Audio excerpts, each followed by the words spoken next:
Tantor Audio, a division of Recorded Books, presents Sensational by Jodie Lynn Zdrok, narrated by Emily Ellet.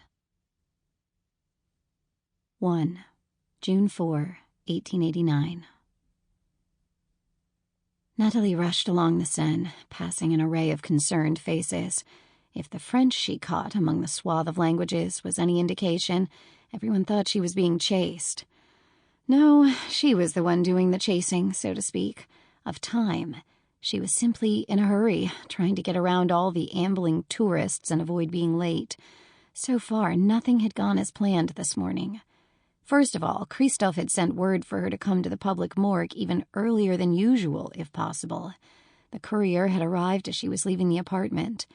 While Nathalie composed a pithy response, Maman reminded her to pick up bread, and Stanley made figure eights around her ankles with a meow.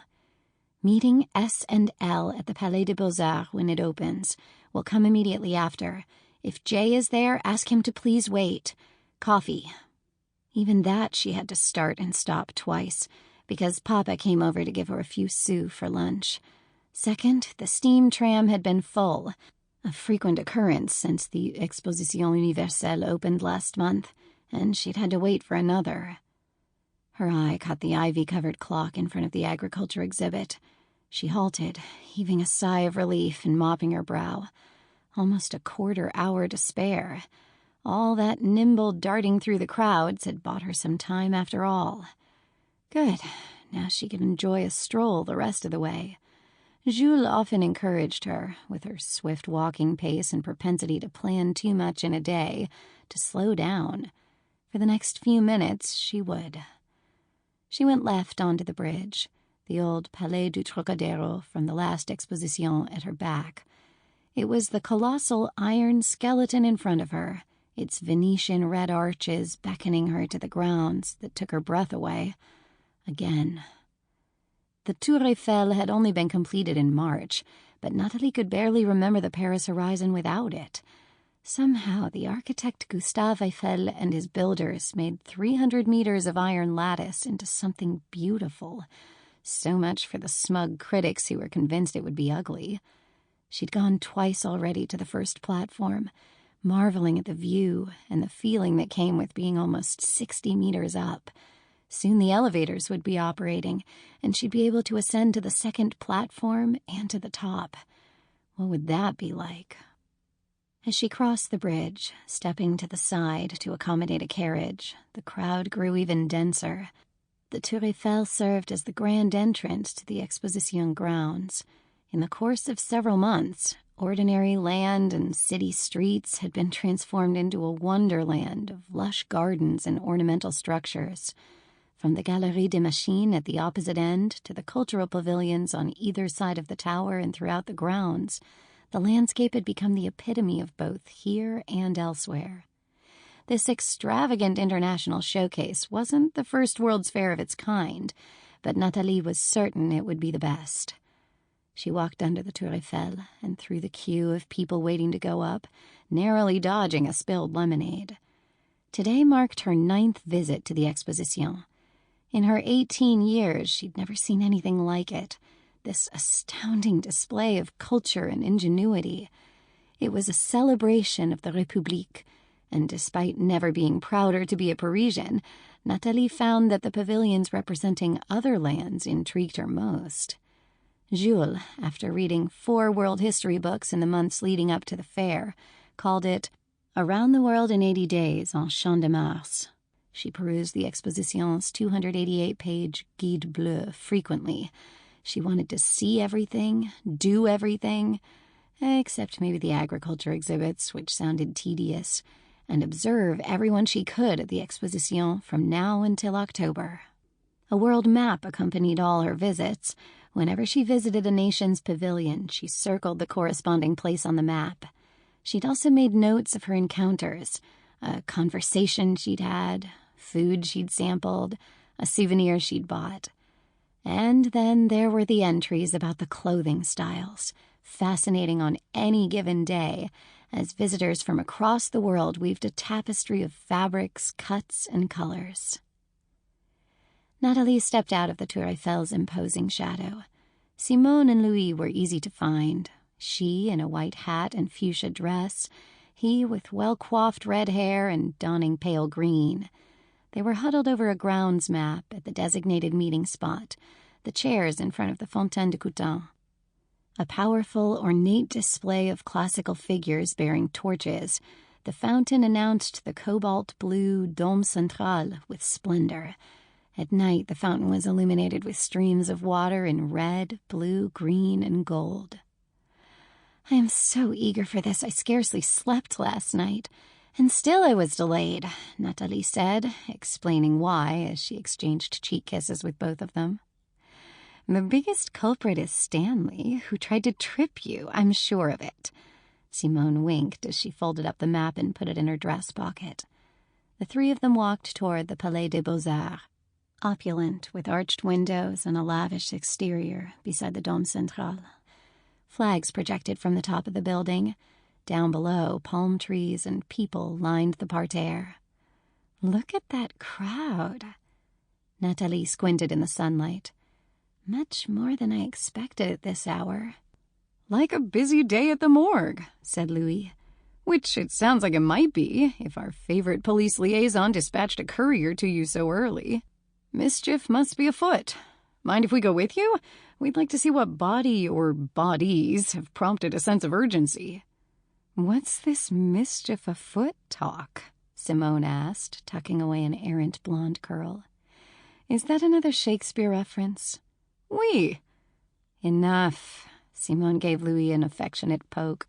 He was in an acting troupe now, and they'd performed Voltaire's translation of Julius Caesar this spring. "That's the second one this morning already. It's too much for my unrefined cabaret sensibilities." "As you like it," Louis whispered.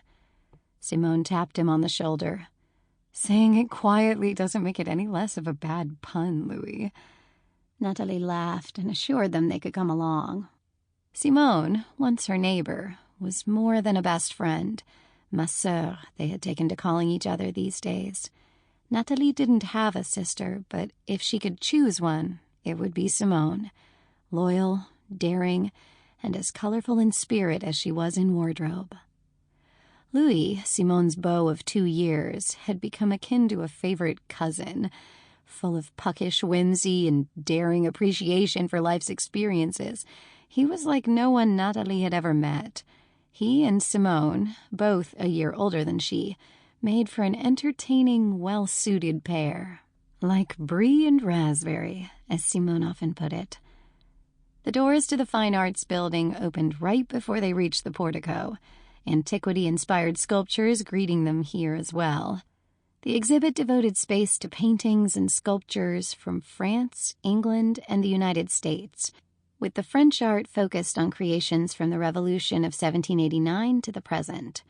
People disappeared through the statue-guarded archways as if the massive edifice inhaled them.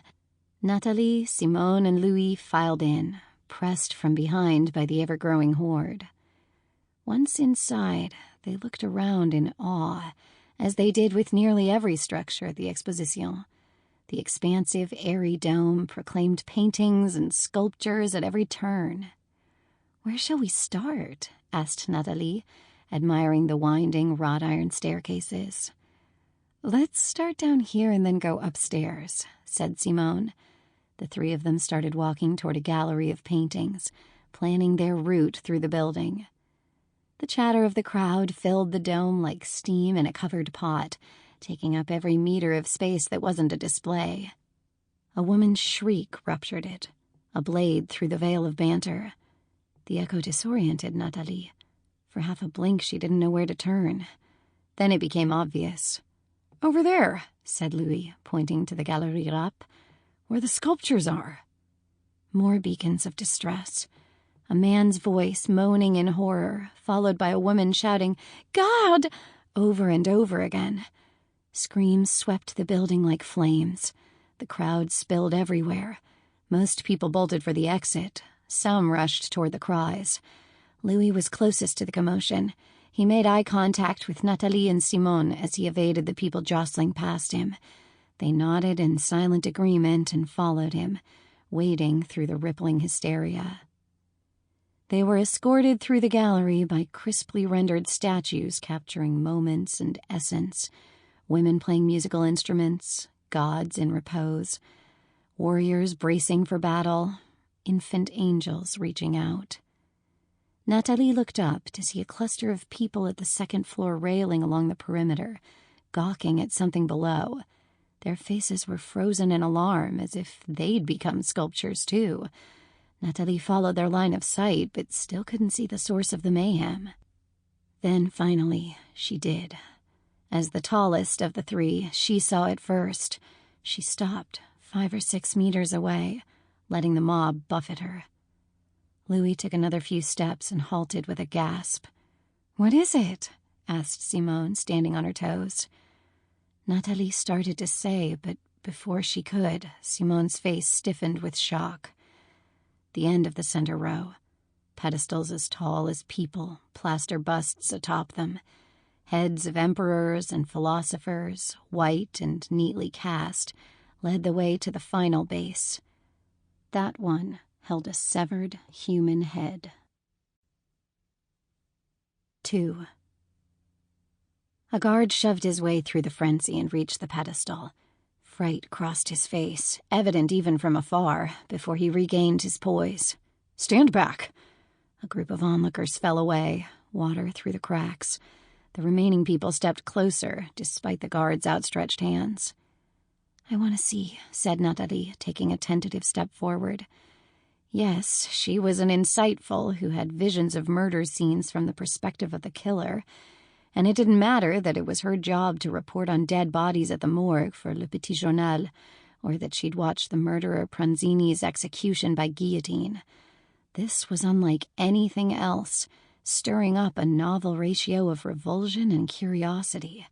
She'd read about revolutionaries putting heads on pikes, and had seen art depicting John the Baptist's head on a platter.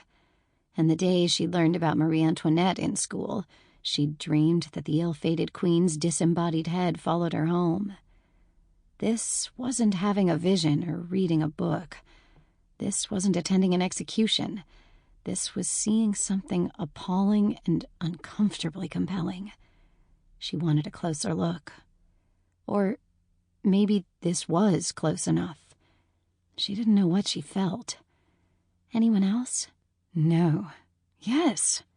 Simone and Louis traded looks after talking over one another. "I'll stay here," said Simone, making her way to the wall. She leaned against it with a shiver, despite the heat. "You two go investigate. I don't need a better look." Nathalie led the way past the sturdy busts, placid with vacant stares. She felt their collective gaze, half expecting them to blink. They were in a river of people and panic, smells and sighs, drifting along and being pushed from every side. Floral perfumes and sweat and onions and candy all danced underneath Nathalie's nostrils before floating away to another. A couple elbowed past them to exit, the woman waving a Tour Eiffel fan, the man's eyes fraught with distress. A father picked up his child, who sobbed into his collar. She didn't have to understand all the languages around her to discern the fear in all of them. Louis pulled her close. "Are you tempted to, touch it?" "Not at all. I'll wait and do it at the morgue." "Good," Louis said in a low tone. "I was hoping you'd say that." Nathalie's visions of murder scenes, which began with the Dark Artist murders in 1887, came from placing her hand on the viewing pane at the morgue, in the room where the public viewed the bodies. For every vision, she lost a memory, however, ranging from a few minutes to several hours. Except once, when she'd touched a dead body directly. That body, of all corpses, had brought about the worst, most unexpected effect of all. The ensuing uncertainty and turmoil had endured much longer. She'd been caught in an interstice of great anguish, not knowing if she'd have her gift anymore, while also being too afraid to use it. Yes, she'd stood at Agnès' wake and promised her dear friend that she'd never again give up her gift. That was before. Surely Agnès understood. In the months that followed, Nathalie's visits to the morgue had been solely as a reporter. "Ouch!" yelped Louis, pulling back his stepped-on foot. People crammed the last few meters. Moving past everyone was like putting a hand into the candy jar when it was too full of berlingot to take one out. The now calm guard urged everyone to step away, but his firm tone fell into a soundless well of inquisition. The surrounding mob heaved like a bee's nest. Finally, Nathalie and Louis stood before the victim, 3 or 4 people in front of them. Even though she'd spotted the man's head from across the room, even though she'd kept her eyes on it as she approached, Nathalie struggled to reconcile it with reality. 2 bunches of grapes, one red and one white, lay on either side of the head, draping over the side of the pedestal. A once white scarf circled the base of the neck, resting in a pool of blood that oozed around the grapes. The blood dripped onto the floor and onto the bust of the emperor displaced by the head. Drip, drip, drip, drip. Red raindrops from a cloud of death streaking down the bald head of the bust. The man's features were strong, like the men who worked at the Mediterranean stalls at the market. Prominent nose, sharp chin, the next day's beard ready to grow. His skin, creased with the faintest signs of aging, was olive. A mop of dark curls nested on his head like a crown, cropped in an unusual fashion, short in the back and combed forward. It reminded her of... could it be? Her eyes studied the surrounding busts. Yes, the cut of his hair resembled that of a Roman emperor. Nathalie's stomach felt like it was being tugged from 3 sides. And this head connected to a person who was thinking and talking and laughing and eating and breathing not so very long ago, had become nothing but a flesh and blood pastiche. A bearded gent in front of them turned around, pale and wan. "I need to leave," he said, motioning to cut through with one hand and covering his mouth with the other. In his haste, he stumbled and slipped on the blood, kicking the pedestal as he fell to the floor. The pillar wobbled. Nathalie saw the head about to tumble off and put out her hands. In a breath, she was there. She stood in a cavernous room, dark except for a flickering candle, over a curly-haired man on his knees, hands tied behind his back, white scarf tied around his throat and a gag in his mouth. He was prostrate before a guillotine. Shriveled brown petals were strewn on the floor beneath him. No, not petals. Wisps of hair. Freshly cut hair. Nathalie peered down, through eyes that weren't hers, at hands that weren't her own. Sinewy, a bit of hair near the knuckles. Not distinct, but clearly belonging to a man. The killer bent over next to the man and kissed him on the cheek. The bound man recoiled and shook his head. He wept. Nathalie couldn't hear him. She could never hear them, or any other sound. Only the voice of the killer. Powerful hands secured the man's neck at the bottom of the guillotine. Then the killer stood. "May the king live forever." The voice was falsetto, with a dramatic effect. He moved to the side of the contraption and pulled the rope. The angled blade released, and... "Nathalie!" Her mind hurtled to the present. "Mademoiselle?" The wide-eyed guard reached for the bloody head in her hands. She passed it to him and stared at the crimson rivulets trickling across her fingers and wrists. "No, no!" She stared at the victim's head and back at her hands. Hers again, not the killer's. "Mon Dieu, what have I done?" Louis wiped her hands with a handkerchief. She watched as he grasped them to steady their trembling. His touch was comforting, reminding her that these really were her hands, belonging to her, not a murderer. Covered in blood all the same. Louis' normally ruddy cheeks were the color of chalk. "I tried to help you stop it. You spoke." He dropped his voice. "It's too late, isn't it?" Nathalie gaped at him, unable to answer. Being unprepared for the vision took something out of her. She was accustomed to visions of murder scenes. And yet, could one ever truly get used to watching one human kill another? Only as a mask, the way her insightful father was used to fevered sailors, the smell of illness and sweat, and getting sick after healing them. That was his gift and his curse. She'd had to tell herself a lot of things in order to make sense of being an insightful, of what it was like to live in a world where most people didn't have magic in their blood from Dr. Reynard's transfusion experiments, what it was like to have some singular ability that manifested because of who you were, how you thought, how you viewed the world, what it was like to be endowed with a gift that also demanded recompense and took something from you, how one tried to get used to seeing murder scenes through the eyes of a killer. Some days, she was out of things to tell herself. I saw almost everything. She glanced at the guard, distracted and searching the crowd. Her eyes jumped to the pillar. The head rested on it again, as if it were just another sculpture, as if it didn't belong to the man she saw in her vision. The guard was looking past them, waving.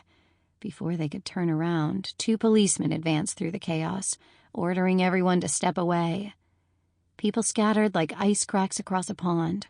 The man who'd bumped the pedestal was nowhere in sight. Louis finished cleaning off her hands as best he could and bunched up the handkerchief in his palm. He hooked his arm through Nathalie's. The guard was preoccupied with ushering people away and making sure the gentleman who slipped wasn't hurt. I doubt he noticed anything other than you holding the head. I don't know about anyone else. How are you feeling? Startled, but thinking clearly again, she said as they retreated from the pillar. Nathalie met the gaze of a woman whose brow would be a question mark if her muscles could make it so. She had noticed. For now. Simone rushed up to them, much to the scowling disapproval of people moving in the other direction. In between shoulders and heads bobbing, I saw the fuzz at the pedestal. I think I did anyway. I couldn't tell for sure. Her eyes went to Nathalie's hands. Did you instinctively reach out and foolishly touch the head? Yes, because it's still part of a human, or was, and I don't know, a reflex. I couldn't help it. And the vision. A pair of girls close in age to her walked alongside her and ogled. She held her tongue, waiting until they were outside and the girls strolled away. One looked over her shoulder before quickly turning away again. Nathalie looked around to make sure no one was eavesdropping and continued. He used a guillotine, like the one at La Roquette, but smaller, maybe a couple of meters high. Simone put her hand to her mouth and stifled a gasp. Who has a guillotine at their disposal? Louis asked, stroking his own neck. And who can carry a head into the Palais des Beaux-Arts unnoticed? Nathalie shuddered. I wouldn't believe any of this if I didn't see it. I saw it and still don't fully believe it. They walked back over to the Fontaine de Coutances. Their moods so very different than when they'd left it not even 10 minutes before. Somehow the surrounding architecture, striking and mighty, made her feel small, not proud or inspired. Nathalie gave them an abridged version of the vision, promising more details in a moment, and moved past the row of chairs to sit on the edge of the fountain. She submerged her hands in the water and washed off the remaining blood. After thoroughly inspecting to make sure not one spot remained, she dried her hands on her beige linen dress, took a mint to mitigate the nausea that had overtaken her, and pulled out her journal. She wanted to capture the immediacy of this in case her memory interfered with it later. Simone and Louis sat beside her and watched the frenzied activity outside the Palais des Beaux-Arts. People are obviously telling other people what happened, said Simone, pointing toward the building. As many are trying to get inside the building as there are escaping. Simone glanced at Louis, who was neatly folding his bloodied handkerchief and placing it in a clean one. Simone jumped to her feet like she'd sat on a coal. What are you doing? Whose blood is that? The victims, he said, with the air of someone who handled bloody handkerchiefs every day instead of books at the quill. I cleaned off Nathalie's hands. Simone put her hands to her mouth. Why do you still have that? Evidence. His head is evidence. She sat beside him again. I've met you, Louis Carr. You want it as a revolting souvenir. Something to add to my morbidities and oddities collection? Perhaps that as well, Louis said, putting the bundle in his pocket. He rinsed his hands in the fountain as Nathalie had done. Simone pointed to Nathalie's journal. Make sure you write that down, too, that Louis has questionable taste when it comes to acquiring mementos. We knew that, but I'll note it anyway, she said, smirking. She kept her eyes on the journal and exhaled, serious once again. Now, I'm going to write everything down as I describe it to you. I need to record as much detail as I can. Please let me know if I've left anything out leading up to the vision, even small details. She read to them what she'd written up to that point. They talked it through, Simone and Louis asking questions. Where's the body? And speculating, what if it's somewhere on the grounds of the Exposition, or in the Seine? As Nathalie wrote. Oh, it just occurred to me. The hair! Louis tugged at his own ginger locks for emphasis. He's a clever killer making such a statement. Think about your history studies, specifically the Revolution of 1789. He searched their eyes, but neither Nathalie nor Simone grasped the point he was trying to make. Louis ran his hands up the back of Simone's hair and made a snipping motion. Nathalie gasped. Of course, la coiffure à la Titus. The style of hair, named for the Roman Emperor Titus, came from the Revolution a century ago. It was short in back and combed forward in a tousled manner. First worn by revolutionaries, then adopted by fashionable women of wealth, the style was a nod to the democratic ideals of the ancient world, and an homage to the guillotine victims, whose hair was shorn prior to execution. Loathsome, said Louis. Isn't it? Simone's wide-set blue eyes seemed to grow bigger as she put a hand on his forearm. Wait, the hair isn't the only tie to the Revolution. The scarf, too. She clasped her neck. Like the red chokers they used to wear as a tribute to guillotine victims. And now, white made red with blood. Nathalie regarded Simone and Louis. Each wore an expression of speechlessness that complemented her own bafflement. Who would go to such effort? Be so ostentatious? With a deep exhale, she resumed writing. The previous day was well accounted for. She'd written in extensive detail about the abandoned shoemaker's shop in the 19th arrondissement the three of them had explored. She also reached further back to 2 and 3 days ago, and wrote down everything she could remember. How much time will I lose? Oh, Nathalie, my selfless friend. I hope it's nothing like last time. Simone patted her on the back, glancing at the journal. Nathalie had only meant to write that, not say it out loud. I don't know what to expect this time. She closed the journal and returned it to her satchel. The vision was horrifying. They always are. But at the morgue, I'm used to having some control. I know what I'm going to do. I know when it's going to happen. I can prepare. Louis dragged his heel across the ground. And I took you out of it. Was that a mistake? Not at all. I appreciate how considerate you were trying to help. Nathalie gave Louis a reassuring smile. I think you also kept me from being a spectacle. Simone put her hand to her mouth for a stage whisper. He's best at making one of himself. One of us is considerate and the other one makes jokes, said Louis, pretending to take offense. Have you ever been taken out of a vision like that? I hope I didn't cause any harm. I'm sure you didn't. People have bumped into me at the morgue a few times, and that's interrupted it. She stood, smoothing her dress. I've never had any ill effects. I'm more concerned about what happens when I go to the morgue. I didn't have a problem last time, but even so. After she'd lost 3 days of memory, Nathalie had taken a 5-month hiatus from obtaining visions at the morgue. Then, the murder of a young woman, a girl whose build and features reminded her of Agnes. Sample complete. Ready to continue?